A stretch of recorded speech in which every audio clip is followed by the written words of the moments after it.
এখন বাজে 4:15 আর আমরা রেডি হচ্ছে ড্রেস আপ। এই হচ্ছে বাবা মা আর ওখানে বাকিরা রেডি হচ্ছে এখনো। আমরা যাচ্ছি এখন পুজো দিতে, কিন্তু ভেতরে কোনো প্রকার ক্যামেরা ফোন ইলেকট্রনিক্স কিছুই অ্যালাউ নেই। সেই কারণে আমরা ভেতরে ঢুকে কিছু দেখাবো না, আমরা কথা বলবো পুজো দিয়ে বেরিয়ে, তারপর সারাদিন কাটাবো এবং আজকে রাতে হচ্ছে আমাদের ট্রেন। এখন বাজে 4:30ও বাজেনি, এখনো কিন্তু মন্দির খোলার টাইম হয়নি। আর মন্দিরের এটা হচ্ছে দক্ষিণ প্রান্ত, আর প্রথম খোলে হচ্ছে সিংহদ্বার একদম ফ্রন্ট সাইডে, এটা খুলবে ঠিক 5টা নাগাদ মন্দিরের। এখন 4:30ও বাজেনি, ফলে আমরা অনেকটাই টাইম আগে। আর এই পারে সব দাঁড়িয়ে রয়েছে। এত বছর এসছি কিন্তু এইরকম ভোরবেলা কখনো সত্যিকার জগন্নাথ মন্দিরে আসিনি, একটা বেশ আলাদাই। তবে মন্দির বাইরের প্রাঙ্গণ যে আগে যে পাঁচিল অব্দি যে রাস্তা ছিল গাড়ি ঘোড়া চলতো, সেটা কিন্তু এখন এরকম উদ্যান মতন করে দিয়েছে। এখানে আপনারা বসার জায়গা পাবেন। আগের দিন এসছিলাম মন্দিরে ধ্বজা ওড়ানোর কিছু ক্লিপ দিয়েছি আগের পার্টের ভিডিওতে। আর এই মন্দিরের এটা ভেতর প্রাঙ্গণই এখন বলা যায় বর্তমানে সুন্দর করে সাজিয়েছে, কিন্তু এইরকম এত সুন্দর সাজিয়েছে দেখুন। 4:30 লাইনে দাঁড়িয়েছিলাম, এখন বাজে ঘড়ির কাঁটায় 7:45। আর কেমন পুজো দিলি?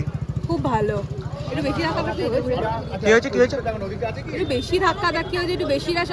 এখন তো মানে পুরো নিয়মটাই একটু বেশি খারাপ হয়ে গেছে আগের থেকে। আমার মনে হয় যে এখন বেশি খারাপ হয়ে গেছে। তো ঠিক আছে, তার মধ্যেও জগন্নাথ দেবের ইচ্ছাতে দেখা দেবে। কেমন পুজো দিলেন কাকিমা? পুজো ভালোই দিয়েছি, দর্শনও ভালোই হয়েছে, কিন্তু অনাদের পাতাটা অতিরিক্তই বেশি। আনফরচুনেটলি আমার চশমা ভেঙে গেছে মাঝখান থেকে। কেমন দিয়েছো মা পুজো?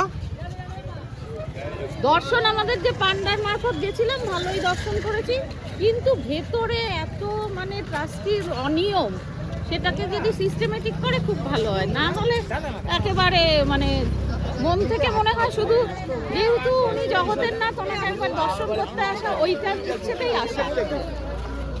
এটাই হচ্ছে ব্যাপারটা, ভেতরে ট্রাস্টির যে মানে অনিয়ম, সেই অনিয়মটা যদি দূর করে সুন্দরভাবে লাইন সিস্টেম করা হয়, যেমন রেলিং সিস্টেম আছে সামনের দিকটা, তো সেরকম রেলিং সিস্টেম যদি করা হয় সম্পূর্ণভাবে, তাহলে হয়তো পুজো দিতে প্রত্যেকটা মানুষেরই খুব সুবিধা হবে। কেননা বয়স্ক মানুষ থেকে শুরু করে বাচ্চা মানুষ এবং তারও অনেক মানুষ থাকে, তো সেই কারণেই বলা। তো ট্রাস্টি বোর্ডের কাছে এটাই যতটা বুঝবে তারা, কেননা তাদের ভাষা আমাদের ভাষা অবশ্যই আলাদা। তো এখন পুজো দিয়ে বেরিয়েছি, কোনো অসুবিধা হয়নি। দর্শন করতে প্রভু জগন্নাথের দর্শন পেয়েছি। এখন আমরা হেঁটে হেঁটে যাচ্ছি, হেঁটে হেঁটে এখন দিদি একটা ফ্ল্যাট কিনেছে, সেই ফ্ল্যাটে যাচ্ছে। ওই যে ক বিএইচকে 2 BHK ফ্ল্যাট, সেটা এখন যাচ্ছি আমরা 2 BHK ফ্ল্যাটে। এই যে টোনা কিছু বলবি কেন একটু বল। তো দিদি 2 BHK ফ্ল্যাট কিনলো, কংগ্রাচুলেশনস। আগে কংগ্রাচুলেশনস বলতে শেখ, তারপরে কংগ্রাচুলেশনস বল। কংগ্রাচুলেশনস বল। আগে তুই নিজে বলতে শেখ, তারপর মানুষকে শেখাতে কংগ্রাচুলেশনস করে বলতে। Wow wow wow congratulations.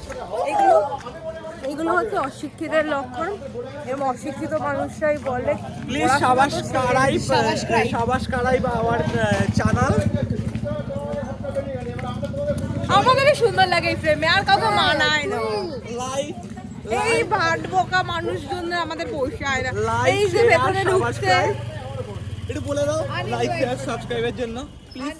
Uninvited বল